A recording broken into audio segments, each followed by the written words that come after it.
Hello and welcome to the third episode of our Structuring podcast series on the changes to the foreign ownership rules in the UAE.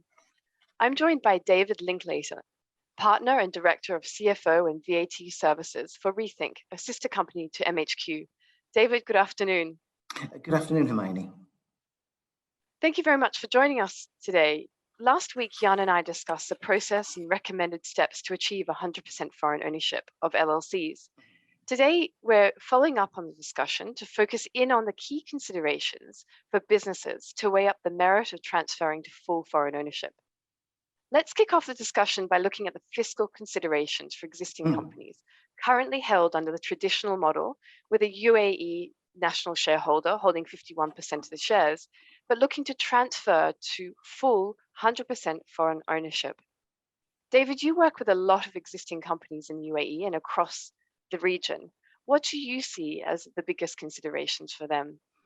Yeah, there are a number of considerations, no doubt about that, but I guess the simplest one is that the local annual fee for the sponsorship will no longer be there. And it's not insignificant and a good saving to be had.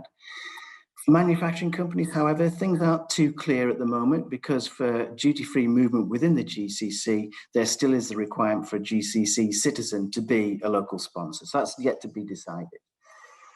There are VAT considerations as well. If you're transferring your assets and business to another entity, that could trigger a VAT charge, or indeed, if you're then transferring the company as a going concern, there may be some VAT reliefs available for you as well.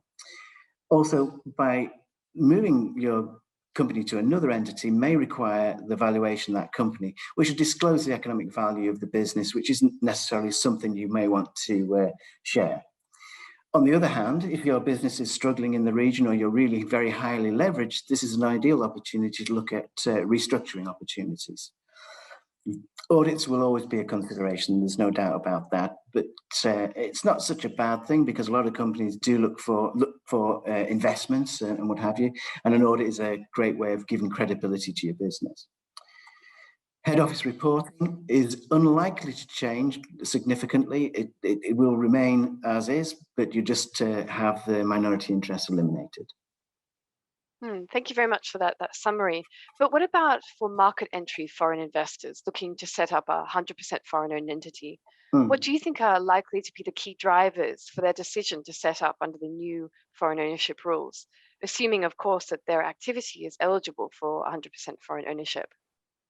Oh, for sure. Yeah. So within the region, we have two routes of entry into the region. Those through free zone, which gives that 100% ownership, and now through the mainland with the 100% ownership. The disadvantage with this free zone is that you're only able to trade within the free zone, which may be limited to different types of or sort of similar type businesses, and outside the country as well. The mainland, however, is a far bigger jurisdiction and has a far bigger market to target and to take advantage of. So there's that consideration as well. Also, there's VAT obligations to consider. So when you're looking to inwardly invest, you really need to understand the funds flows that you're going to be exposed to and deciding whether or not you have VAT that's standard rated, zero rated, or indeed even exempt. Again, we talked about statutory audits. There still will be a requirement right now, so that's never going to go away. And there may be some sector-specific areas that would require some level of some level of local sponsorship, or at least board presence, things like gas and oil, banks, or utility companies. Thank you, Dave. That's a very useful summary. And you touched on the sector-specific considerations. That's something we've raised in previous episodes.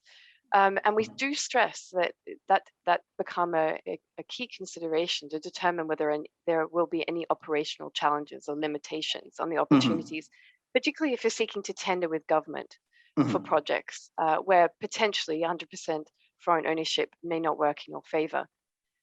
Yes, and indeed. we also recognize in line with that there may be advantages to having some local shareholding content. As you mentioned, for inwardly investing companies, and particularly to help with introductions to market or networking opportunities, for example. We are familiar with putting in place a robust risk mitigation measures, which are contractually designed to mitigate against any potential unperceived risks with involving a local partner in the share capital and operation of the business. Yeah, no, that's absolutely true. And I know you guys are very well averse to that kind of setup. So yeah, we understand that very well. But thank you very much, Hermione, for having me and help me help the audience understand the new 100% setup for mainlands. Yeah, thank you very much, David. And MHQ are continuing to monitor the developments in the foreign ownership space, and we'll continue to issue updates and webcasts on the topic. So hopefully we have the opportunity of discussing this with you again. So we'll leave it Yes, there, very but much so. thank you again, David, and have a great afternoon. Thank you. Thank you very much.